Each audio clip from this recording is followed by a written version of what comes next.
I think there have been worrying signs for Rangers that it's kind of what we predicted when, why I said I was surprised at the appointment in the first place. And I say that now with the benefit of hindsight, and I'm able to say Danny Rohl's done a very good job. He's done a fine job in terms of making Rangers more competitive than the Rangers side that he inherited. No question about it. My concern for Danny Rohl was always going to be, you're 36, you've only done a season and a half as a manager, both of which were at Sheffield Wednesday in the second tier English football. The biggest achievement he's had as a manager was a 12th place finish in the Championship in England. How does that prepare you for this?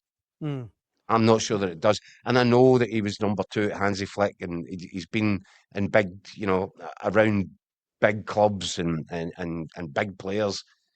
I still think you don't know how to handle this. You can't know how to handle this until you've actually been here, lived it a little bit. Yeah. Or had similar responsibilities somewhere else. Not that I feel there is any place that's too similar to Glasgow in this environment. I felt that might be an issue for Danny Rohl. I think there have been signs over the last few weeks when push has really come to shove that he's been a bit erratic in some of his decision making, whether that be team selection, substitutions, what he's spoken about in press conferences. And I think these are all things that you mark up at the end of the season and you think, right, okay, you need to learn from that. And Danny Rohl, because he's so young as a manager and inexperienced in these terms, he will learn as he's going along. He's still not out of this league race. Rangers still not out of this league race. And anybody that thinks they are, they're going a little bit early. I do think it becomes very difficult, and I've said to you, Daniel, I think these recent couple of games against Celtic will be a real gut punch, and I find it difficult to imagine how Rangers can just slip back into some sort of stride. They have lost too many points over the last few weeks. I think it becomes really difficult for them. And you look in the other corner of the city, and you've got a guy in Martin O'Neill, 74, been there, seen it, worn the T-shirt. He knows exactly what's required over this final stretch. And even if you go all the way through to Tynecastle, you've got a guy in Derek McInnes that's been the course and distance.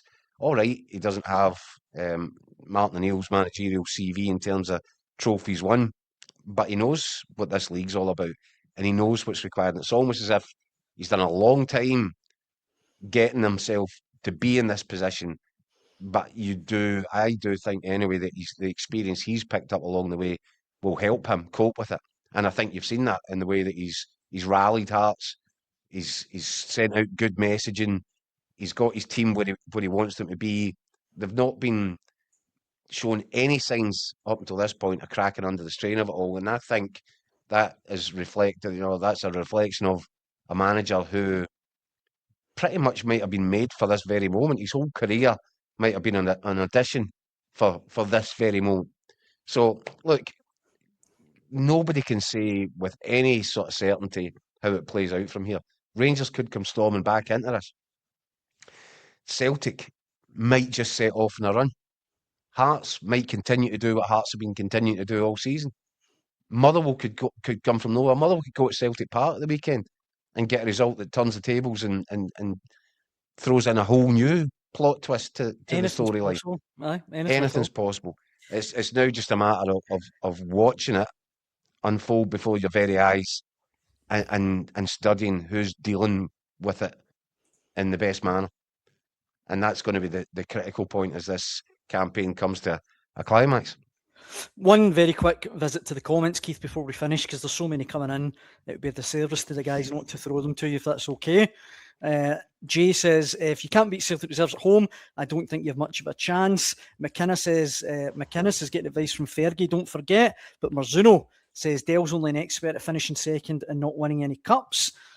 Chick says, you were doing so well tonight, Keith, but Rangers have no chance. DD says, I really hope Rangers keep Rohl. Doesn't worry me one bit. I don't want them stealing Askew from under our noses. SMP Goon Platoon says, Keith, watch Rangers win. Barron comes back. Different team through the middle. And I Chick again. wonder. I mean, I appreciate that, and I think Connor Barnes had an excellent season, or was having an excellent season Aye. when playing his best football. And I think he was a major. And we all said it when he went out injured. That's a major blow for Rangers because of the scale of the contribution that the wee fella was putting in the middle of the pitch. Yeah. But at what point, if Rangers had started this season, would any Rangers fan ever have thought they'd be in a position where they say, "Oh well, Connor Barron coming back is going to make all the difference"? Could win us the league. Yeah, I mean, he's a right good operator in the middle of the pitch. Don't get me Aye. wrong, Cracking player now. but I'm struggling to think. Has he got a single Rangers goal under his belt? I'm not sure that he has. Maybe one. One maybe, I think. And that's where Rangers are. That's where the problems are for Rangers.